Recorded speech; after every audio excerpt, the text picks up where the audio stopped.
Hole Makungu ni mkuu wa TAKUKURU hapa Temeke. So tumewaita leo tunazungumzia kazi zetu za miezi mitatu ambayo ni Januari hadi Machi 2025.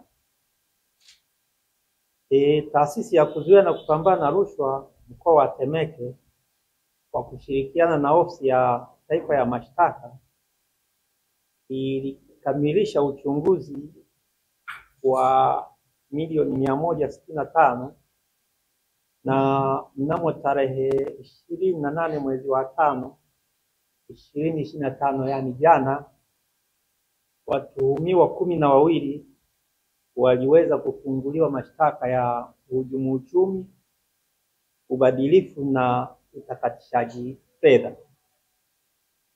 Mashtaka hayo yamefunguliwa katika mahakama ya wilaya ya Kigamboni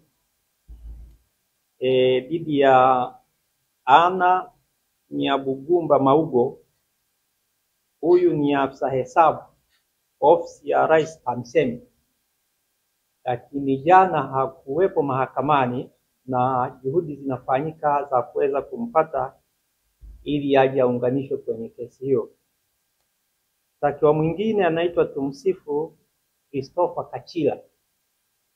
Huyu ni afisa hesabu mwandamizi ofisi ya Rais TAMISEMI.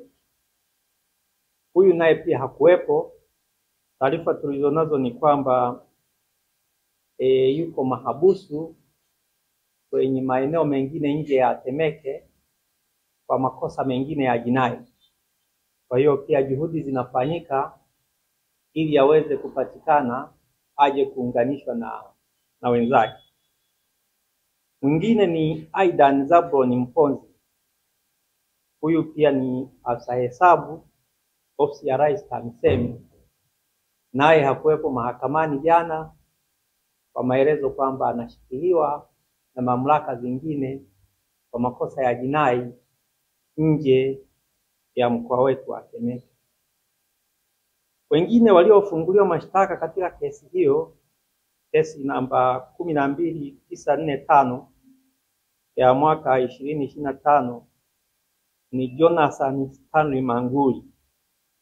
Huyu alikuwa afisa hesabu katika halmashauri ya manispaa ya Kigamboni, na taarifa tulizonazo ni kwamba alishaachishwa kazi. Sasa huyu alikuwepo jana. Kuna Godfrey James Martin.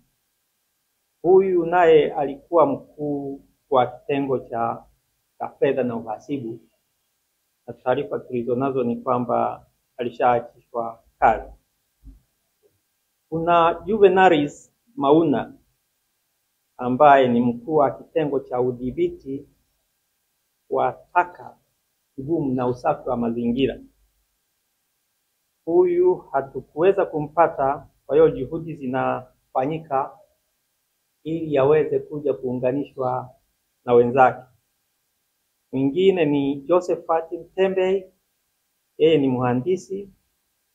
Kuna Bibian Mdete, huyu ni mtunza bohari, na kuna Henry Herman ni afisa ugavi.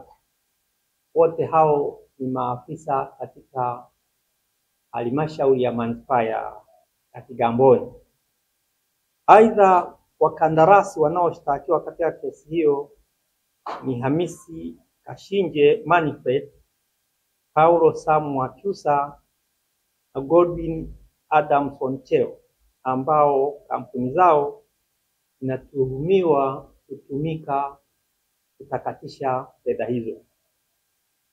Mashtaka hayo yalifunguliwa mahakamani hapo jana na mwendesha mashtaka wa TAKUKURU anayeitwa Neema Kazoka, na kesi hii iko mbele ya hakimu mkazi mkuu wa mahakama hiyo, Mheshimiwa Nestori.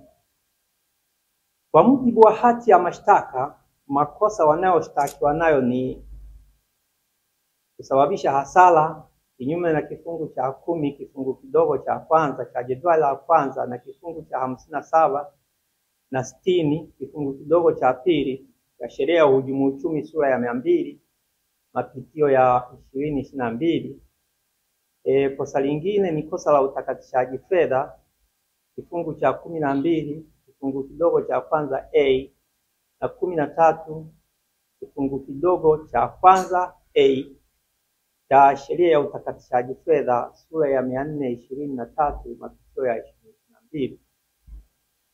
Wanashtakiwa pia kwa ubadhilifu kinyume na kifungu cha 28 kifungu kidogo cha pili cha sheria ya kuzuia na kupambana na rushwa. Washtakiwa 8 wamepelekwa mahabusu kwa kuwa makosa yao hayana dhamana hadi kesi yao itakapokuja tena mahakamani hapo tarehe 12 mwezi wa 6 2025. Kwa hiyo tunawakaribisha waandishi tarehe hiyo pia muweze kufuatilia kesi hiyo. Katika kipindi hicho cha miezi mitatu kwa maana ya uchunguzi tulipokea malalamiko 59. Kati ya hayo malalamiko 25 yalihusu rushwa na 31 hayakuhusu rushwa. Kwa hiyo walalamikaji wale walishauriwa namna nzuri ya kushughulikia malalamiko yao, na malalamiko 3 tuliona tuyahamishie kwenye mamlaka zingine. Kwa kesi zinazoendelea mahakamani mpaka sasa kwa mkoa wetu wa Kitaukuru Temeke ni kesi 16. Katika eneo la ufuatiliaji wa utekelezaji wa miradi ya maendeleo, TAKUKURU mkoa wa Temeke ilifuatilia miradi 13 yenye thamani ya shilingi bilioni 11. Kati ya hiyo miradi 13, miradi 5 ilitolewa ushauri wa kurekebisha mapungufu yaliyobainika, ambapo mapungufu ya miradi 2 yamefanywa kazi na manispaa ya Kigamboni, wakati mapungufu ya miradi 3 yanaendelea kufanywa kazi na ofisi ya TARURA Temeke. Habari hii inatokea jijini Arusha, inahusiana na hoteli ya kimataifa ya Parrot Hotel. Hoteli hii ina hadhi ya nyota 4 ya ukweli iliyopo Kaloleni jijini Arusha. Jengo lake ni la ghorofa lenye floor 13, vyumba 116 vya kulala vyenye hadhi tofauti tofauti. Hapa kuna executive suite, junior suite, executive, standard bedroom, double deluxe na twin bedroom. Parrot Hotel ndani yake ina migahawa miwili. Mmoja ni maalum kwa ajili ya kupata kahawa za aina zote. Sehemu ya pili ni ya kupata chakula pekee. Hapa kuna bar maalum yenye swimming pool iliyopo floor ya 3. Kuna kumbi za mikutano kubwa 2 na kumbi ndogo ndogo kwa ajili ya vikao. Katika Afrika Mashariki, Parrot Hotel kwa sasa ni hoteli ya mfano kutokana na ubora wa huduma zake.